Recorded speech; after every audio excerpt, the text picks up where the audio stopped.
तर तुमचं सगळ्यांचं पुन्हा एकदा स्वागत आहे आपल्या मराठी यूट्यूब चॅनलमध्ये। तर आज म्हटलं मस्त बिर्याणीचा बेत करूया, म्हणून मग काही सामान नव्हतं घरामध्ये, तर ते सगळं आणण्यासाठी आम्ही मार्केटला गेलो होतो, मी आणि मिस्टर। तर पनीर वगैरे घ्यायचं होतं, गाजर घ्यायचं होतं आणि बाकीचं होतं सर्व घरामध्ये, पण म्हटलं चला जाऊया, थोडंसं चक्कर मारणंही होईल आणि सामान घेणंही होईल। त्यानंतर मिस्टरांनी आमच्या इथं फेमस आहे कैलास भेळ, तिथनं भेळ वगैरे घेतली आणि नंतर मग आम्ही निघालो। तर घरी आल्यानंतर मला तयारीही करायची होती आणि आज स्वयंपाकाला लागायला उशीरही झालेला होता, बहुतेक 7:30 वाजलेले होते। मग 7:30च्या नंतर मी स्वयंपाकाला लागली आणि त्यानंतर मग घरी आले, लगेच भातासाठी इकडे पाणी ठेवलं, म्हणजे आंदण ठेवलं आणि सगळे मसाले वगैरे इकडे काढून घेत आणि इकडे मस्त कांदाही उभा कापून घेतला। त्यानंतर वाटाणे, गाजर, बटाटा आणि फ्लॉवर हे सगळं धुवून मस्त चिरून वगैरे ठेवलं। त्यानंतर एका मोठ्या पातेल्यामध्ये ना थोडेसे आपले जे काही मसाले असतात, मसाले म्हणजे खडे मसाले, तर ते खडे मसाले पहिले तेलामध्ये थोडेसे फोडणी देऊन घेतले आणि त्यामध्ये लगेचच मग कांदा टाकला। तर आहे ना तेजपान वगैरे नव्हतं टाकलं, कारण की तेजपान आहे ना भात उकळताना मी टाकलेलं होतं त्यामध्ये। तर दुसऱ्या गॅसवर मी लगेचच आंधण ठेवलेलं होतं ना, त्या अन्नामध्ये तांदूळ धुवून टाकलेलं होतं, कारण की उकळीचा भात मला पहिले काढून घ्यायचा होता। व्हेज बिर्याणीसाठी ना थोडंसं एक्स्ट्रा पाणी ठेवायचं आणि उकळीचा भात करून घ्यायचा एका साईडला। तो काही मी तुम्हाला दाखवला नाही, कारण की एक सोबत 2 शूट मला काही घेता येत नव्हते, कारण की कॅमेरा स्टँडला लावलेला होता म्हणून। आणि त्यानंतर मग इकडे ना कांदा थोडासा लालसर होऊन द्यायचा आणि त्यामध्ये लगेचच आपल्याला आहे ना आलं लसूण पेस्ट घालायची। आलं लसूण पेस्ट घातल्यानंतर थोडंसं परतून घ्यायचं आहे। आलं लसूण पेस्ट घातल्यानंतर छान असं स्मेल येतो आणि त्यानंतर मग इकडे थोडंसं परतून घ्यायचं आहे, कांदा अजून थोडासा लालसर होऊन द्यायचा आहे। तर बाकी म्हणजे दुसरीकडे माझी दुसरी ही तयारी लगेच सुरू होती, कोथिंबीर वगैरे कापून ठेवणं वगैरे। आणि त्यानंतर मग इकडे ना मी मसाले काढत होती, तर थोडासा काळा मसाला, व्हेज बिर्याणी मसाला आणि हळद पावडर हे सगळं मिक्स केलं। मी काही जास्त मसाले टाकले नाही, तेवढेच मसाले टाकले फक्त। आणि त्यानंतर लगेचच आपल्याला जे काही आपण कापलेले गाजर, बटाटा आणि फ्लॉवर होती ना ती लगेच टाकायची आपल्याला। वाटाणा काही टाकायचं नाही, वाटाणा म्हणजे मला काही वाटाणा भेटलाच नाही, मग मी ग्रीन पीस आणलेले होते। मग ग्रीन पीस नंतर, कारण की ते खूप जास्त शिजले जातात, त्याला एवढी शिजण्याची काही गरज नसते। नंतर मग हे भाज्यांच्या अंदाजामध्ये मी इकडे मीठ टाकून घेतलं। मीठ टाकल्यानंतर आपल्याला भाज्या ज्या प्रमाणात शिजेल ना त्या प्रमाणात आपल्याला थोडंसं पाणी ॲड करायचं आहे। आणि तुम्ही दुसऱ्या गॅसवर बघू शकता, एका मोठ्या पातेल्यामध्ये भातही म्हणजे उकळत होता आणि भात झाला की गाळणीमध्ये गाळून घ्यायचा होता तो। आपली जी चाळण असते ना पुरणाची वगैरे, त्या चाळणीमध्ये ना पाण्याने थोडून असा गाळून घ्यायचा होता, तर तोही करून घेतला मी। आणि नंतर ह्या भाज्यांमध्ये थोडंसं पाणी ॲड केलं। पाणी ॲड केल्यामुळे त्याला ओलसरपणाही येतो आणि बटाटा गाजर शिजायला वेळ लागतो। नंतर हे वाफेवर ठेवलं, मग थोडंसं वाफलं की यामध्ये ना नंतर आपल्याला त्यामध्ये अर्धा लिंबाचा रस पण ॲड करायचा आहे। आणि नंतर जे पाणी उकळत होतं ना त्यामध्ये पण मी लिंबाचा रस ॲड केलेला होता, थोडी कसुरी मेथीही घालायची आपल्याला। आणि लगेचच मी दुसऱ्या गॅसवर ते वाफवण्यासाठी ठेवून दिलं आणि इकडे लगेच पनीर तळून घेतला। पनीर तळलं की असं थोडंसं कडक, म्हणजे कोणाला कडक लागतं, कोणाला नरम लागतं, ज्याची त्याची चॉईस असते। तर आपल्याला आपल्या घरात कसं चालतं त्यानुसार तुम्ही तळून घेतलं तरी चालेल। आणि आज पनीर आहे ना तो ताजा असल्यामुळे आहे ना असं कढईला थोडंसं चिटकत होतं, पण मग तरी थोडंफार ॲडजस्ट करून घेतलं, कारण की पनीर आज थोडं जास्त चिटकत होतं कढईला।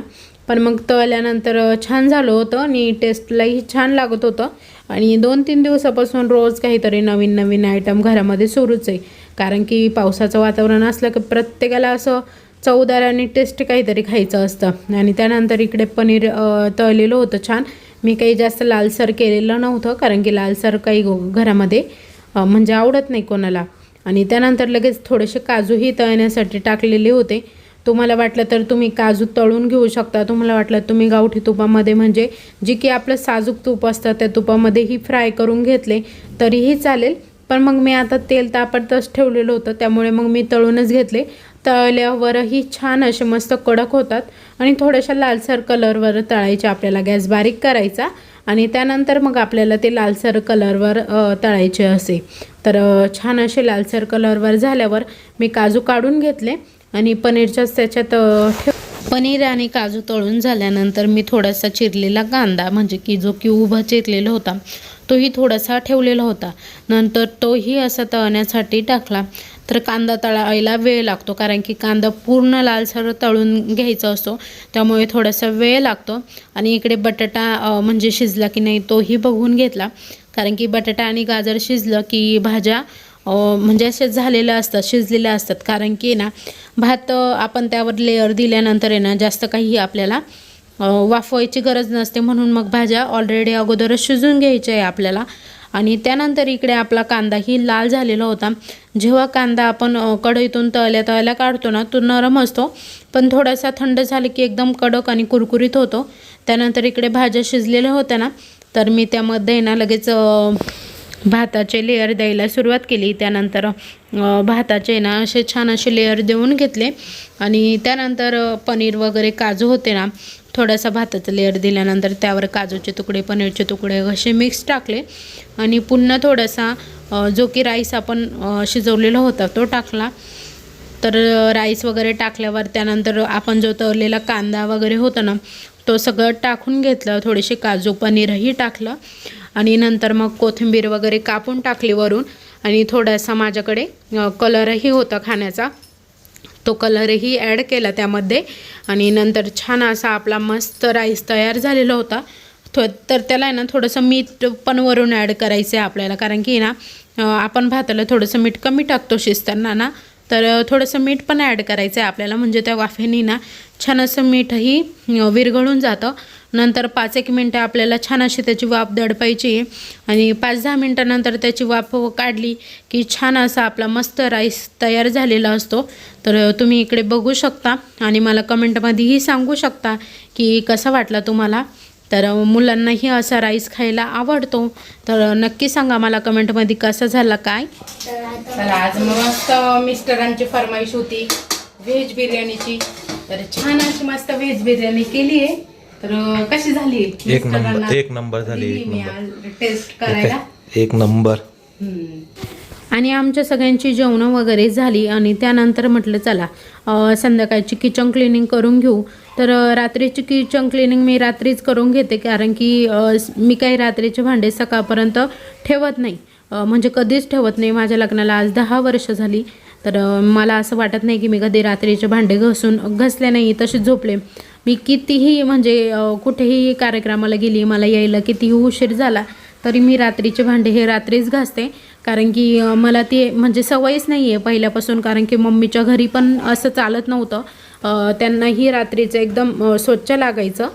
तर रात्रीचे भांडेही कधी ठेवू नये, कारण की रात्री लक्ष्मी आपल्या घरात वास करत असे असं म्हणतात, म्हणून मग रात्रीचे भांडे आपलं किचन नेहमी स्वच्छ ठेवा. तर मी कधीच रात्रीचे भांडे ठेवत नाही. तर आता इकडे सगळे भांडे स्वच्छ करून घेतले.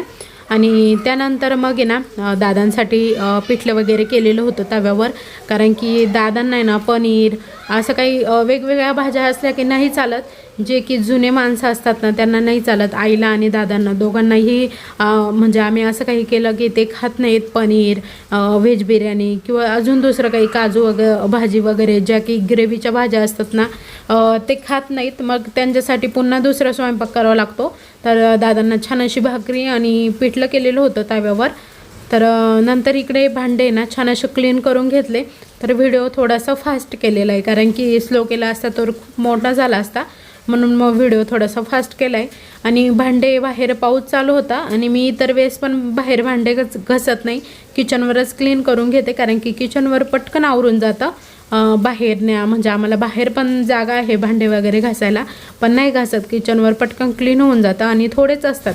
आणि आज आईंनीही जेवण नव्हतं केलं, कारण की आईंची पोटाची थोडीशी बिघड झाली होती, सोनोग्राफी वगैरे केली होती, पण मग काही सांगितलं नाही. तर ह्या वातावरणामुळे थोडंसं पोटाचा त्रास होतो, तर त्यांनीही जेवण नाही केलं, त्यांचंही थोडंसं पोट दुखत होतं. नंतर मग जेवण झाल्यावर आहे ना मग मी पटकन घर वगैरे झाडून घेतलं आणि त्यानंतर घर वगैरे स्वच्छ झालं की त्यानंतर मग मी भांडे घासण्यास सुरुवात करते, कारण की मुलं खेळत असतात ना, त्यामुळे मग मुलांना घर स्वच्छ करून दिलं का मग ते खेळायला मोकळे.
तर मी इकडे आता किचन क्लीन करून घेतलेला होता.